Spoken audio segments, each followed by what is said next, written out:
हाँ तो भाई फाइनली शुरू करते हैं। पहले मैं गायब हो जाता हूँ यहाँ से। Okay, now let's see. देखते हैं भाई। चलिए शुरुआत करते हैं। तो भाई अपना जो है स्टेट्स ऑफ मैटर है, ठीक है। चैप्टर यूनिट 5 है। यूनिट 4 के भी इसमें बहुत से क्वेश्चन बन जाएंगे। सबसे पहले अपने को देखना पड़ेगा मैटर क्या होता है। तो जैसा कि हम जानते हैं, जो स्पेस ऑक्यूपाई करता है यानी स्पेस गिरता है और जिसके पास अपना मास है, वही होता है मैटर। तो पेट्रोलियम एक मैटर है, जबकि लाइट, साउंड या हीट एक मैटर नहीं है, ठीक है। चलिए, और जो मिनिमम पॉसिबल टेम्परेचर है जिससे कम मैटर को कूल नहीं किया जाता, वो है माइनस का 273.15 डिग्री सेल्सियस या फिर 0 केल्विन, 0 डिग्री केल्विन, ठीक है। चलिए, तो अगर कहीं पे एब्सोल्यूट टेम्परेचर निकालने की बात करता है तो उसको केल्विन में चेंज कर दीजिए सेल्सियस से, बस वही एब्सोल्यूट टेम्परेचर है। सॉलिड की बात करते हैं तो जानते भी हैं सॉलिड के बारे में यार हम, कि फिक्स शेप होती है और इसका फिक्स ही वॉल्यूम होता है सॉलिड का, और इसके पार्टिकल्स क्लोजली पैक्ड होते हैं टुगेदर, साथ साथ क्लोजली पैक होते हैं और उनमें बहुत ही लिटिल मूवमेंट होता है, ना कि बराबर, ठीक है। इसमें maximum intermolecular forces of attraction होती है, ठीक है। इसीलिए इनकी डेंसिटी हाई होती है और जो कॉन्स्टेंट पार्टिकल हैं वो क्लोजली पैक होते हैं इनके, ठीक है। और कैन नॉट बी कंप्रेस्ड, और इनको कंप्रेस नहीं किया जा सकता, ठीक है। जैसे ही मैं सॉलिड को हीट करेंगे तो क्या होता है देखते हैं। सॉलिड को हीट करने पर सॉलिड लिक्विड में कन्वर्ट हो जाएगा और उसकी इंटरमोलिकुलर फोर्सेस ऑफ अट्रैक्शन कम होने लगेगी, ठीक है। तभी तो लिक्विड में कन्वर्ट होगा वो। दूसरी चीज, काइनेटिक एनर्जी जो है सॉलिड की, वो बढ़ने लगेगी, मोशन करने लगेंगे पार्टिकल, वाइब्रेटिंग करने लगेंगे विद ग्रेटर स्पीड के साथ, ठीक है। सॉलिड के बारे में बात करूं तो एक्चुअली में सॉलिड जो है वो टू टाइप का होता है, ठीक है। एक होता है अमोर्फस सॉलिड जो अपने 12th में पढ़ा था, एक होता है क्रिस्टलाइन सॉलिड, बस और ज्यादा कुछ नहीं देखना। पर इसका पैटर्न देखिए, सॉलिड का पैटर्न किस तरीके का होता है। तो रिपीटेड मॉलिक्यूलर पैटर्न होता है 3D स्पेस के अंदर, किसका, सॉलिड का रिपीटेड मॉलिक्यूलर पैटर्न, ठीक है। लिक्विड के बारे में बात करते हैं तो लिक्विड की इनडेफिनेट फॉर्म होती है और डेफिनेट वॉल्यूम होता है, यानी फिक्स वॉल्यूम और अनफिक्स शेप होती है किसकी, लिक्विड की। इसका जो medium intermolecular force of attraction होता है इसका, अगर मैं सॉलिड और गैस के रेस्पेक्ट में बात करूं, अदरवाइज मैं बोलूंगा कि less intermolecular forces of attraction होता है। इसीलिए जब इनका less intermolecular forces of attraction है तो ये अपनी चेंज को इजीली, अपनी शेप को चेंज कर लेते हैं, और इनको जब उड़ेला जाता है तो उड़ेल जाते हैं। क्यों? जबकि सॉलिड नहीं उड़ेलते। क्यों? क्योंकि इनका less intermolecular forces of attraction है। बॉन्डिंग इसमें जो इन्वॉल्व रहती है, वो बॉन्डिंग देखिए किस तरीके की इसमें इन्वॉल्व रहती है। तो एक होती है हाइड्रोजन बॉन्डिंग इसमें, एक होती है डाइपोल डाइपोल इंटरेक्शन बॉन्डिंग, होती है लंडन फोर्सेस। ये तीनों ही बॉन्डिंग वीक है। तो लिक्विड के अंदर hydrogen bonding, dipole dipole interaction और लंडन फोर्सेस मिलती है। कोवेलेंट बॉन्ड लिक्विड में नहीं मिलता, ठीक है।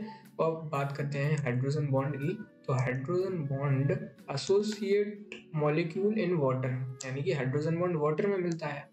जितने भी वाटर में मॉलिक्यूल होते हैं वो हाइड्रोजन बॉन्ड से एसोसिएट होते हैं। और दूसरी चीज, सबसे ज्यादा जो स्ट्रॉन्गेस्ट हाईएस्ट हाइड्रोजन बॉन्डिंग होती है वो होती है ग्लाइसरॉल में। किसमें? ग्लाइसरॉल में होती है। और एक चीज ये कि जो कोवेलेंट बॉन्ड है वो इंटरमोलिकुलर फोर्सेस नहीं है, मतलब इंटरमोलिकुलर फोर्सेस में कोवेलेंट बॉन्ड नहीं होता है, जबकि ये तीनों बॉन्ड होते हैं इंटरमोलिकुलर फोर्सेस, यानी कि मॉलिक्यूल के अंदर कोवेलेंट बॉन्ड नहीं बनता, मॉलिक्यूल के बाहर ही बनता है, लेकिन ये मॉलिक्यूल आपस में भी बना लेते हैं, ठीक है। तो कोवेलेंट बॉन्ड ये यूनिट 4 में है कि नॉट इंटरमोलिकुलर फोर्सेस, ये बात, ठीक है। डिस्पर्स्ड मीडियम के अंदर लिक्विड जो है, लिक्विड एंड गैस दोनों ही स्टेट्स में मिलते हैं। डिस्पर्स्ड फेज के अंदर लिक्विड रिमेन एसोसिएटेड रहता है हमेशा ही इथेनॉल के साथ, लिक्विड, और लिक्विड का कोई भी order of orientation and position नहीं है, ठीक है। लिक्विड दो प्रॉपर्टीज को पजेस करते हैं। कौन कौन सी प्रॉपर्टी है भाई लिक्विड पजेस जो करते हैं, वो है, एक है विस्कोसिटी, एक है सरफेस टेंशन, ठीक है। विस्कोसिटी इनवर्सली प्रोपोर्शनल होती है टेम्परेचर के, यानी कि जैसे ही टेम्परेचर बढ़ेगा विस्कोसिटी घट जाएगी। और दूसरी चीज फ्लूइडिटी, फ्लूइडिटी प्रॉपर्टी, फ्लूइडिटी जो है वो रेसिप्रोकल होता है विस्कोसिटी का, ठीक है। विस्कोसिटी क्या होता है? गाढ़ापन। जैसे कि शहद की विस्कोसिटी ज्यादा होती है पानी से, ठीक है। और फ्लूइडिटी की बात करता हूं तो तरलता, यानी कि पानी की फ्लूइडिटी ज्यादा होती है किससे? शहद से। तो ये हो गई फ्लूइडिटी। तो फ्लूइडिटी विस्कोसिटी का उल्टा हुआ, ये गाढ़ा ये पतला, फ्लूइडिटी। तो जितना ज्यादा पतला उसकी फ्लूइडिटी उतनी, तो जितना ज्यादा गाढ़ा उसकी विस्कोसिटी उतनी। ठीक है, गैसेस के बारे में बात करते हैं। हाँ, एक चीज ये रह गई कि अगर अपन हेड पे जाते हैं तो एटमॉस्फेरिक प्रेशर कम हो जाता है और टेम्परेचर भी कम हो जाता है। जैसे कि पहाड़ों पे जाने पर टेम्परेचर कम हो जाएगा और एटमॉस्फेयर भी कम हो जाएगा। गैसेस की बात करते हैं, गैसेस की।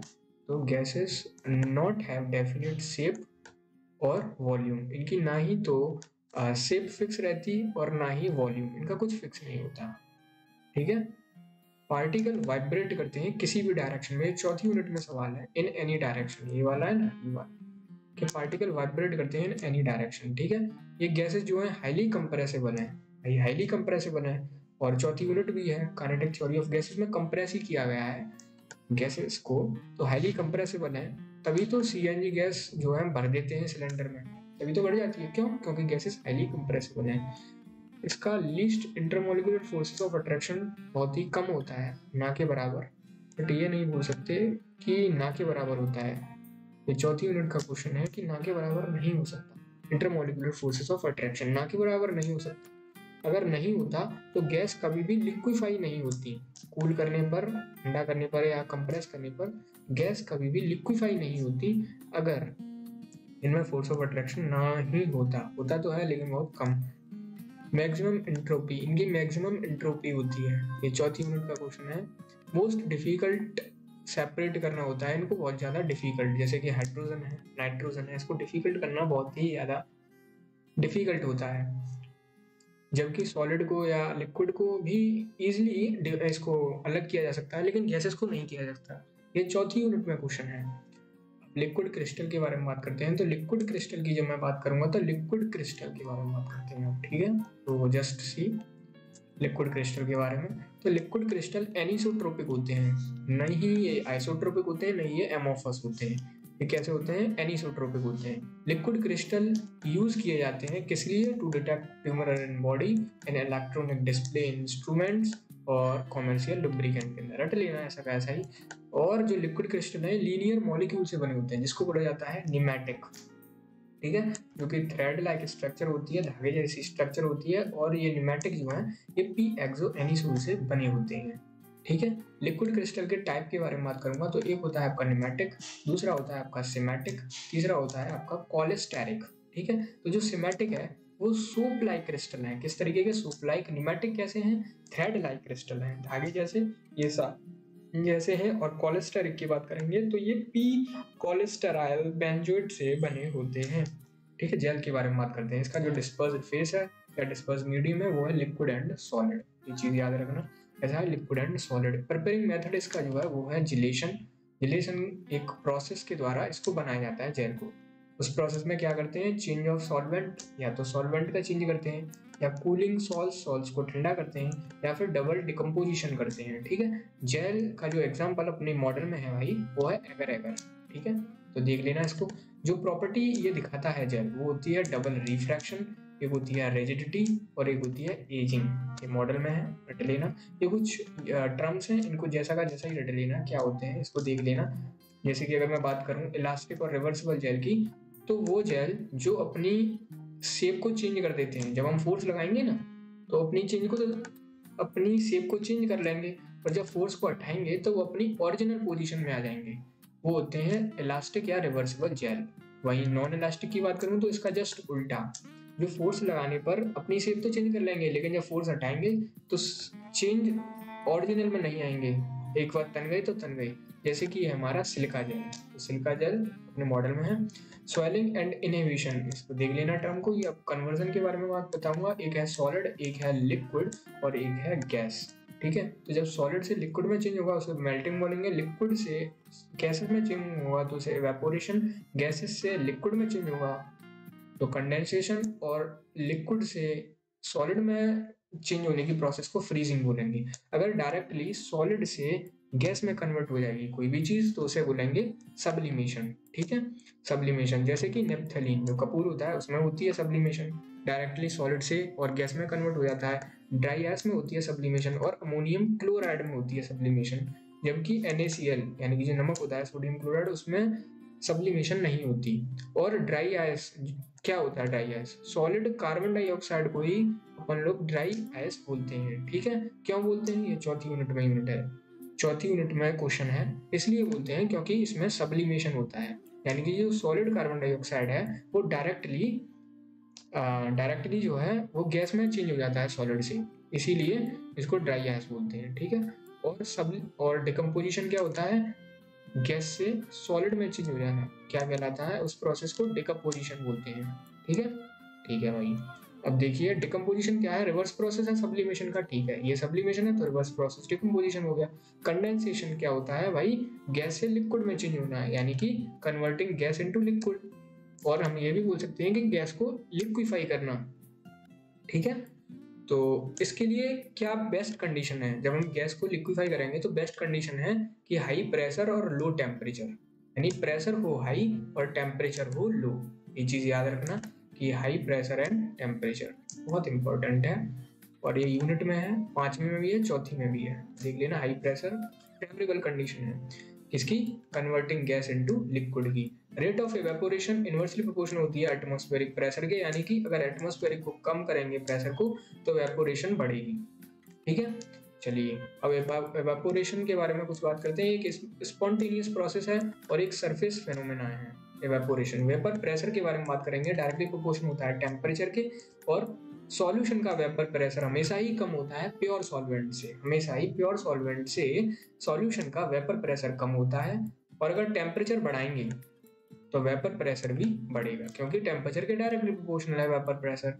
मूवमेंट ऑफ पार्टिकल जानेंगे ही, मूवमेंट ऑफ पार्टिकल में गैस का सबसे ज्यादा होगा, उससे कम लिक्विड का, उससे कम सॉलिड का, ये तो बच्चा बच्चा जानता है भाई साहब। डेंसिटी के बारे में बात करेंगे तो सॉलिड की डेंसिटी सबसे ज्यादा, उससे कम लिक्विड की, और उससे कम गैस की। तीसरे पेज और लास्ट पेज पर आते हैं। अगर कोई दो डिफरेंट सब्सटेंसेस जिनका जिनका डेंसिटी भी सेम है और उन दोनों का वॉल्यूम भी सेम है, तो उनका मास भी सेम होगा या उनका वेट भी सेम होगा। ये देख लेना कैसे, वो यहाँ दिखाया गया है। लेकिन ये चौथी यूनिट का सवाल है क्या, कि अगर कोई भी गैस है, गैस का मिक्सचर है जिसमें दो गैस हैं और उनका मास बराबर है, मास इक्वल है दोनों गैसेस का, तो उनका जो पार्शियल प्रेशर है ना, पार्शियल प्रेशर वो भी इक्वल होगा, पार्शियल प्रेशर भी उनका इक्वल होगा, उनका पार्शियल प्रेशर भी इक्वल होगा, यानी कि 1:1 में होगा, ठीक है। चौथी यूनिट का क्वेश्चन है ये। क्वालिटेटिव प्रॉपर्टी सॉल्यूशन की ऑस्मोटिक प्रेशर होती है, लोअरिंग ऑफ वेपर प्रेशर होती है, और डिप्रेशन इन फ्रीजिंग पॉइंट होती है। लेकिन जो सरफेस टेंशन है ये लिक्विड की प्रॉपर्टी होती है, ठीक है, ये क्वालिटेटिव प्रॉपर्टी नहीं होती। टर्म्स कुछ देख लेना, क्रिटिकल टेम्परेचर क्या होता है, ये भी होता है क्रिटिकल टेम्परेचर, ये भी होता है क्रिटिकल टेम्परेचर, और ये भी होता है। लेकिन एक एमसीक्यू में, एक दो में, चौथी में भी, 5वीं में भी ये दोनों हैं किसी एमसीक्यू में, तो क्या करना, इसको प्रायोरिटी देना, इसको अगर उसमें ऑल ऑफ दीज नहीं है या दोनों सही लगेंगे, क्योंकि ये भी है ये भी है, तो प्रायोरिटी देना इस वाले को, सेकंड वाले को, इस वाले को प्रायोरिटी देना, इस वाले को, इस पर टिक करके आना, क्योंकि मॉडल में भी यही है, ठीक है। अगर ये दोनों मिलते हैं किसी उसमें तो। इन्वर्जन टेम्परेचर क्या होता है देख लेना। एब्सोल्यूट टेम्परेचर क्या होता है, कुछ नहीं, सेल्सियस से और केल्विन में चेंज कर दो उस टेम्परेचर को, वो होता है absolute temperature. Absolute zero temperature क्या होता है, एब्सोल्यूट जीरो टेम्परेचर तो वो टेम्परेचर जिस पर वॉल्यूम जीरो हो जाता है उसी को बोलते हैं एब्सोल्यूट जीरो टेम्परेचर। और एब्सोल्यूट टेम्परेचर सेल्सियस से केल्विन में कन्वर्ट कर देना, एब्सोल्यूट टेम्परेचर निकल आएगा। ये क्या छुपा हुआ है भाई, यहाँ ये छिप गया है कि अगर ये क्या है, कि अगर इन्वर्जन टेम्परेचर, ये वाला इन्वर्जन टेम्परेचर का रेशियो बॉयल्स टेम्परेचर से करें तो वो हमेशा ही 2 आएगा 2, ठीक है। तो ये देख लेना 2 आएगा। चलिए हीट ऑफ वेपराइजेशन क्या होता है देख लेना। लिक्विफेक्शन पॉइंट का होता है वो टेम्परेचर जहाँ पे वेपर कन्वर्ट हो जाती है लिक्विड में, उसी को बोलते हैं लिक्विफेक्शन पॉइंट। मेल्टिंग पॉइंट क्या होता है जरूरत नहीं है जानने की, पता भी होगा। बॉइलिंग पॉइंट क्या होता है देख लेना। नॉर्मल पॉइंट, बॉइलिंग पॉइंट किसी भी लिक्विड का वो होता है जहाँ पर वेपर प्रेशर उस लिक्विड का इतना होता है। ये एमसीक्यू है 5वीं यूनिट में, देख लेना। वाटर, ये पहली वाटर बॉईल कर जाता है लोअर टेम्परेचर पर हाई एल्टीट्यूड में, मतलब पहाड़ पे जाने पर, हाई एल्टीट्यूड यानी कि हाइट, तो पहाड़ पे जाने पर क्या होता है कि जो वाटर है वो जल्दी उबलने लगता है, यानी कि मेल्टिंग पॉइंट कम हो जाता है। क्यों? क्योंकि एटमॉस्फेरिक प्रेशर कम हो जाता है, पहाड़ पे जाने पर प्रेशर कम हो जाता है ना पहाड़ पे जाने पर, इसीलिए उसका मेल्टिंग पॉइंट भी कम हो जाता है, ठीक है, तो ये चीज याद रखना। बॉइलिंग पॉइंट क्या होता है, डायरेक्टली प्रोपोर्शनल होता है इंटरमोलिकुलर फोर्सेस ऑफ अट्रैक्शन की, यानी कि अगर किसी का इंटरमोलिकुलर फोर्सेस ऑफ अट्रैक्शन ज्यादा है तो उसका बॉइलिंग पॉइंट भी ज्यादा होगा। फ्रीजिंग पॉइंट, वेपर प्रेशर देख लेना क्या होता है। डिफ्यूजन क्या होता है, डिफ्यूजन एक प्रोसेस है, जैसे कि अपन जलाते हैं धूप बत्ती, तो धूप बत्ती जलाने पर एक जगह जलाते हैं पूरे कमरे में फैल जाती है, उसी प्रोसेस को डिफ्यूजन बोलते हैं। और इसमें एक एग्जांपल है, देख लेना है, इंक वाला। ये दोनों यूनिट में है, फोर्थ में भी है, फिफ्थ में भी है, और ये ऊपर भी हो चुका है ये वाला। तो कि मिनिमम पॉसिबल टेम्परेचर जिसके बियॉन्ड मैटर को और कूल नहीं किया जा सकता और ठंडा नहीं किया जा सकता, वो क्या है, 0 डिग्री केल्विन, या फिर माइनस का 273.15 डिग्री सेल्सियस। तो बस आज के लिए इतना ही, अब मिलते हैं